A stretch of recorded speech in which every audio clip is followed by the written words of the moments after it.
Baik, Kak. Nah, kalau ini untuk buku yang terbaru ini sendiri, Iya, pendidikan di cengkerama fiksi kapitalisme. Mungkin iya, adakah keresahan yang timbul dari dalam diri sendiri sehingga akhirnya dikeluarkan dalam bentuk karya ini? iya, betul. Jadi saya melihat pendidikan kita kenapa jadinya seperti ini.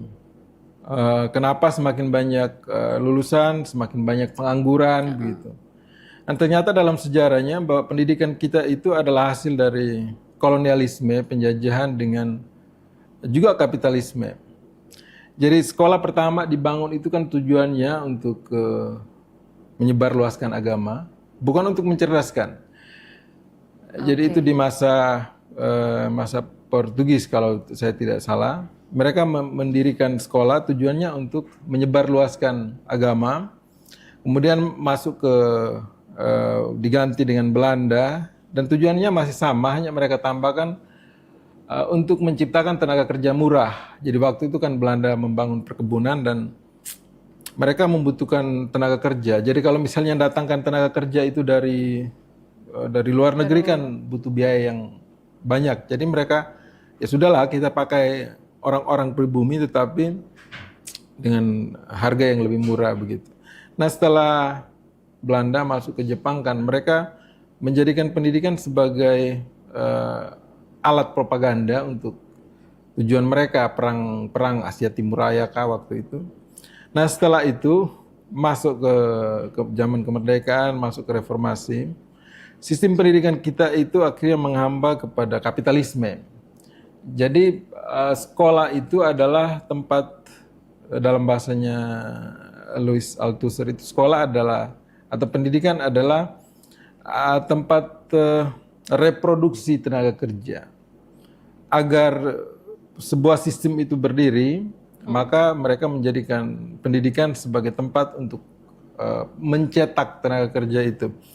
Nah, kalau misalnya seorang pengusaha bisa membeli alat-alat, kalau misalnya dia punya alat rusak, dia bisa beli di mana saja. Tetapi persoalannya bagaimana dengan tenaga kerjanya? Di mana dia harus membelinya atau menyiapkan mereka? Nah, mereka bisa menggunakan cara yaitu masuk ke dalam pendidikan untuk menyiapkan orang-orang itu supaya nanti bisa mendukung sistem itu.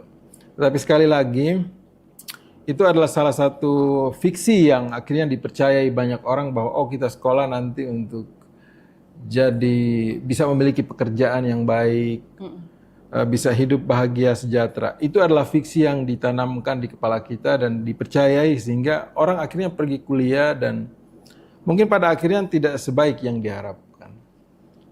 Oke. Jadi ini kalau misalnya buku ini dibaca oleh seseorang yang mungkin sedang mencari-cari identitasnya, Ya, uh, mungkin ingin mengetahui sejarah pendidikan dan sebagainya, mungkin saja bisa meruntuhkan sistem yang ada di dalam kepalanya saat ini tentang pendidikan ya. ya. Jadi pendidikan itu kan kita adalah hasil dari sebuah pendidikan yang di dalamnya itu ditanamkan fiksi-fiksi yang kita percayai.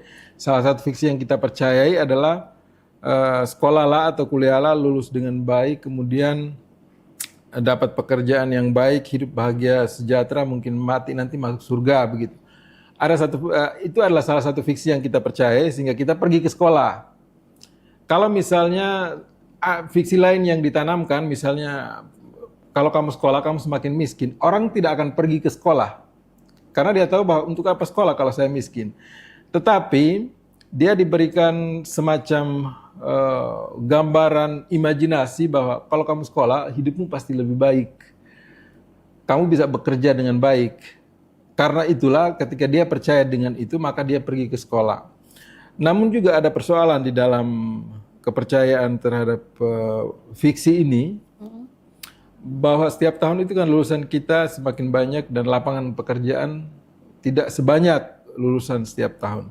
Jadi hayalan bahwa setelah kuliah kita bisa mendapatkan pekerjaan yang baik, kemudian hidup bahagia, kemungkinan besar tidak terpenuhi. Karena situasi sistemnya memang seperti itu. Mungkin ada tujuannya bahwa dengan semakin banyak pengangguran, harga kita atau upah kita bisa ditekan.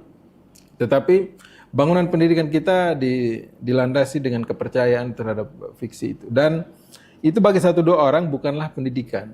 Mm-mm. Karena pendidikan seharusnya mengajarkan manusia menjadi manusia.